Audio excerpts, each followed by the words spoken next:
कबूतर हा निष्पाप निरागस पक्षी आहे. युगानुयुगे ही कबूतर आहेत.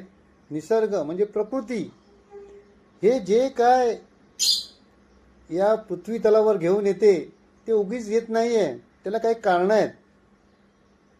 एक कारण म्हणजे की काही महिन्यापूर्वी किंवा वर्षापूर्वी म्हणा की एक मी लेख वाचला होता. त्याच्यामध्ये होतं की कुठल्या तरी देशामध्ये चिमण्यांवरती संक्रांत आणली आणि सर्व चिमण्या ज्या अन्न खातात, किडे खातात, यांना मारून टाकण्याचे आदेश देण्यात आले. सरकारने ती कारवाईसुद्धा केली. त्याच्यानंतर काही महिन्यांनी तिकडे रोगराईचं प्रमाण वाढलं.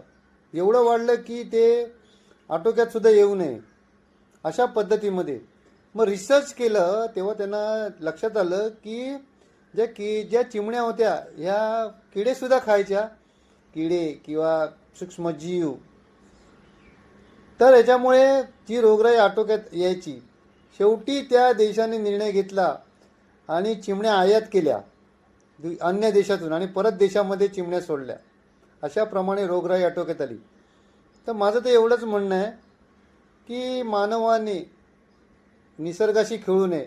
निसर्गाला माहिती आहे नियंत्रणात कसं आणायचं ते. कोंबड्या, बकरे, मासे यांना इंजेक्शन देऊन वाढवत आहेत आणि त्यांच्यापासून खूप सारे आजार होत आहेत. खूप सारे असे अन्नपदार्थ आहेत जे खाल्ल्यामुळे साधं टूथपेस्ट पण जेव्हा आपण लावतो कॅन्सर होतो. ह्या असल्या गोष्टींवरती कारवाई करत नाही आहेत. प्लॅस्टिक बचाव आंदोलन करा, नदी नाले स्वच्छता करा, झाडं लावा, वृक्ष जगवा. बरोबर ना. चरस गांजा हे जे विकतायत त्यांच्यावरती कारवाई करा ना. हे बिचारे निष्पाप जीवनावर कारवाई करून तुम्हाला काय मिळणार आहे? तुम्हाला काय मिळणार तर नाही. पापाचे धनी व्हाल तुम्ही, पापाचे धनी. हे लक्षात ठेवा. धन्यवाद.